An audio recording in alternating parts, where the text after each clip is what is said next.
रामकृष्ण हरे. महायोगपीठे तटे भीमरथ्यां वरं पुण्डरीकाय दातुं मुनीन्द्रैः समागत्य तिष्ठन्तमानन्दकन्दं परब्रह्मलिङ्गं भजे पांडुरंगम. सज्जनो, मातृपितृदेवो भव अशा अर्थाचा आजचा हा भाग आहे. ज्या महापुरुषामुळे भूवैकुंठ पंढरी नाव प्राप्त झालं, त्या नगरीला महत्त्व आलं, भूवैकुंठ म्हणून ज्या नगरीची ख्याती झाली ते भक्त पुंडलिक. त्यांच्या वडिलांचं नाव जानुदेव ब्राह्मण. जानुदेवाचे ते सुपुत्र. त्यांच्या आईचं नाव सत्या. झालं त्यांच्या पोटी हे पुत्ररत्न जन्मास आलं. त्यांनी मोठ्या आवडीने पुंडलिक असं नाव ठेवलं. वय परत्वे थाटामाटात लग्न करून दिलं. सुंदर बायको मिळाली त्याला.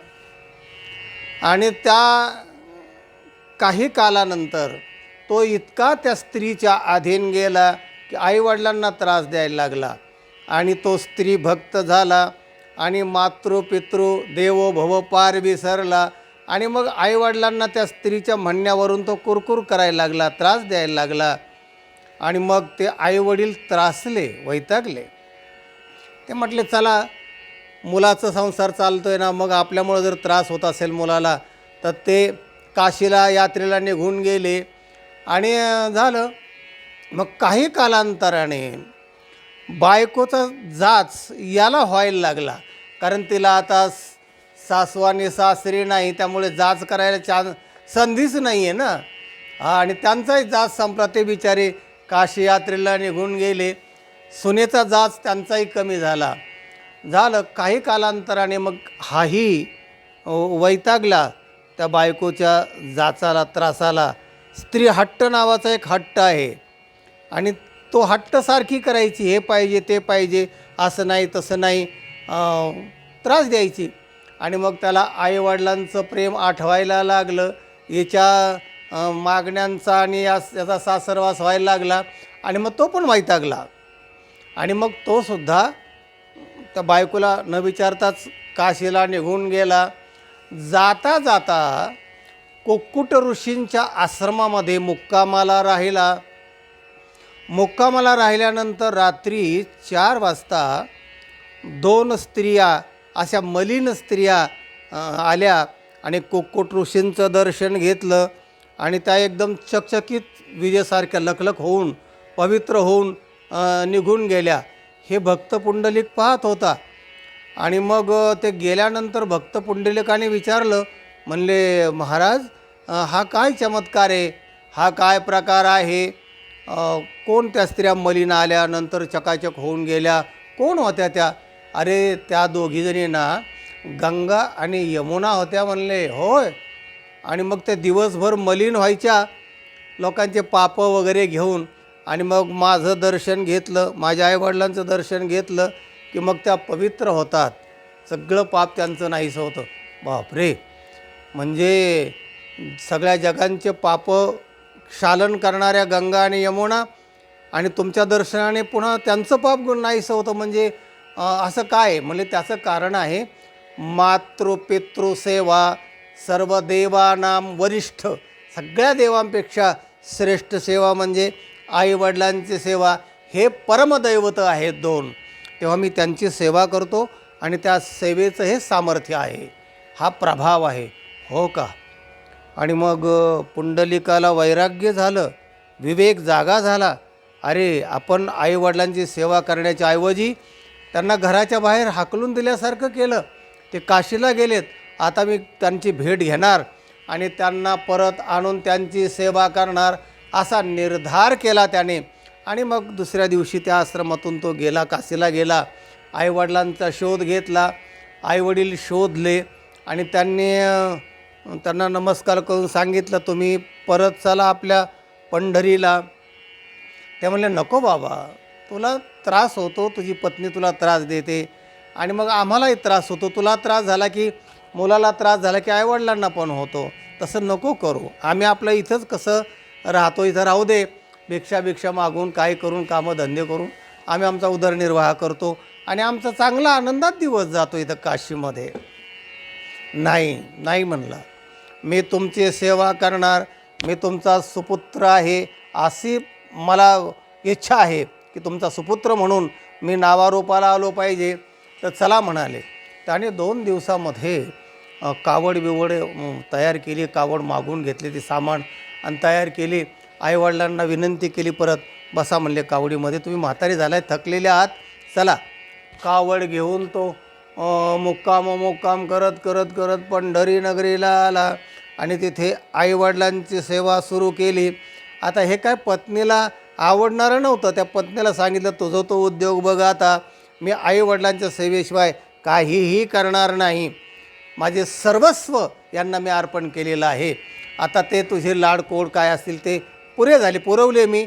आता यापुढे मी आई आणि वडील याच्यापेक्षा दुसरं मला काहीही माहीत नाही आणि मी काही जाणून घेण्यास तयार नाही, असं पत्नीला सांगून टाकलं आणि आईवडिलांच्या सेवेला प्रारंभ केला.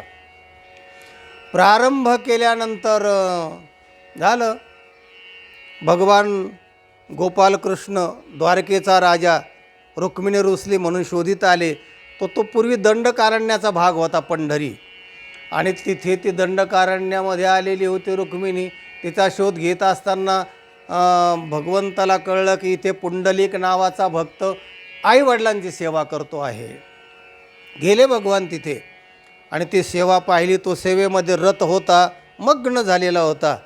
तर भगवान म्हणाले, ए पुंडलिका, अरे मी भगवान गोपालकृष्ण द्वारकेहून आलेलो आहे आणि तुझ्या ह्या सेवेने मी प्रसन्न आहे, माग तुला काय पाहिजे. तो म्हणला, भगवान मी कृतार्थ झालो आपल्या दर्शनाने, पण मी आईवडिलांची सेवा करतो आहे, मला सेवेमध्ये खंड पाडू नका. ही वीट हातात होती ती अशी पाठीमागे भिरकवली, त्या विटेवर उभा राहा आणि माझी जेव्हा सेवा संपेल ना तेव्हा मग मी तुमच्याशी बोलेल. आईवडिलांच्या सेवेत खंड नको. नाही, ती सेवा चालू दे म्हणाले, पण वर मागून घे. आत्तापर्यंतची जी सेवा केलेली आहे त्या सेवेवर मी प्रसन्न आहे. वरम ब्रूहि, माग तुला काय पाहिजे. भक्त पुंडलिक म्हणाले की या नगरीचं नाव पुंडलिकपुरम असं झालं पाहिजे. माझ्या नावाने ही नगरी ओळखल्या गेली पाहिजे. आणि पुंडलिक वरद ददाती, ती द संस्कृतमध्ये द एकदा लागला शब्दाच्या शेवटी की जो देतो तो द, किंवा शारदा, शरद म्हणजे शरम ददाती ती शरद, शारदा म्हणजे शारदेचं नाव स्त्रीलिंगी होते, दा केलं की, म्हणजे त्याच्या उत्पत्ती आहेत, पण विस्तार भयास्तव आपण तिकडे जात नाही. पण पुंडलिक वरद म्हणजे पुंडलिकाला वर देणारा तो इथे उभा आहेस, असं मला हे 2 वर पाहिजे. पुंडलिकपुरम आणि पुंडलिक वरद म्हणून तू इथे कायमचा राहिला पाहिजे. विटेवर उभारानंतर आपण बाकीचं बोलू. भगवंताने दोन्ही वर मान्य केले, तथास्तु म्हणाले आणि भगवान विटेवर अद्याप उभा आहेत. पुंडलिकाची सेवा चाललेली आहे. तेव्हा एक सखी दुसऱ्या सखीला विचारते, का गं म्हणाले सखे, किती दिवस झालं तो पांडुरंग म्हणून जो भगवान इथे उभा आहे द्वारकेहून आलेला, तर कसं काय आला गं, याचं काय चरित्र आहे. तेव्हा ते एक गवळण आहे बघा, छान गवळण आहे. सखी पुसे सखी ये से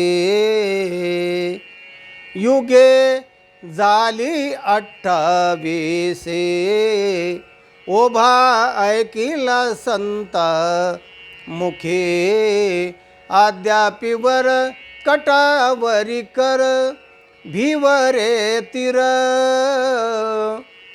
वाळवंटी संत सभा देव का हो विटे बरे ओभा. का ग, हा देव विटेवर उभा आहे, हे कसं काय, कधीपासून आणि कोणासाठी आहे. तेव्हा ती सखी तिला उत्तर देते, पसू नका बाई वेदासे काही कळलेचे नाही, शेष शिनला जाहल्या सहस्र जिभा जिभा, देव का हो विटेवरे ओभा ओभा. अगं या देवाचं चरित्र सांगायला गेलं ना तर विचारूच नको म्हणाले. वेदालाही कळलं नाही, शेष वर्णन करायला गेला त्याच्या 2 जिभा झाल्या. जेथे करिता ती गोपाळ काला, हरी नामे तयाचा गलबला, देव भावाचा भूकेला. मिळाले संत मदनारी, तो हरी आला तयांची या लोभा लोभा, देव का हो विटेवरे ओभा ओभा. तो भक्तांच्या लोभासाठी आणि या पुंडलिकासाठी तो आलेला आहे. हा रे वैकुंठी हुनी आला पुंडलिकाला गुणी, उभा राहिला झोनी. पुंडलिकासाठी तो आला, उभा राहिला. योगानो योगे भक्ता संगे, तो हरी आला तयांचे या लोभा लोभा, देव का हो विटेवरे ओभा ओभा. पुंडलिकासाठी तो आला, पुंडलिकाला वर दिलेला आहे. आणि भूवैकुंठ पंढरी म्हणून लाखो लाखो भक्त त्या पुंडलिकाचं दर्शन अगोदर घेतात आणि मग पांडुरंगाचं दर्शन घेतात. पंढरीला जो जो वारकरी जातो, भगवत भक्त जातो, तो अगोदर पुंडलिकाच्या पाया पडतो आणि मग पांडुरंगाचं दर्शन. असा तो महान भक्त पुंडलिक. त्याचं चरित्र नुसतं ऐकलं मनाने कान तृप्त होतात, पाप जळून खाक होतं. असा जो भक्त पुंडलिक, त्याचं चरित्र जरा मुलांना ऐकवा. मातृपितृभक्त बना, नाही तर आश्रम आता वृद्धाश्रम फुल झालेले आहेत. आईवडिलांकडे मुलं आता दुर्लक्ष करायला लागलेले आहेत. तो प्रकार घडू नये म्हणून हे प्रेरणादायक अतिशय प्रभावी चरित्र जे भक्त पुंडलिकाचं आहे ते मुलांना ऐकवा. म्हणजे मुलं आईवडिलांना सांभाळतील, त्यांचे भक्त बनतील. बाकीचं सगळं त्यांना करू देत काय करायचं ते. असं हे चरित्र आहे, आपणाला आज सादर केलेलं आहे. मातृपितृदेवो भव हा त्यातला मुख्य विषय आहे. भक्त पुंडलिक. हा व्हिडिओ इतरांना पाठवा, लाईक करा आणि ज्यांनी चॅनलला सबस्क्राईब केलेलं नाही त्यांनी जरूर चॅनलला सबस्क्राईब करा. रामकृष्ण हरी.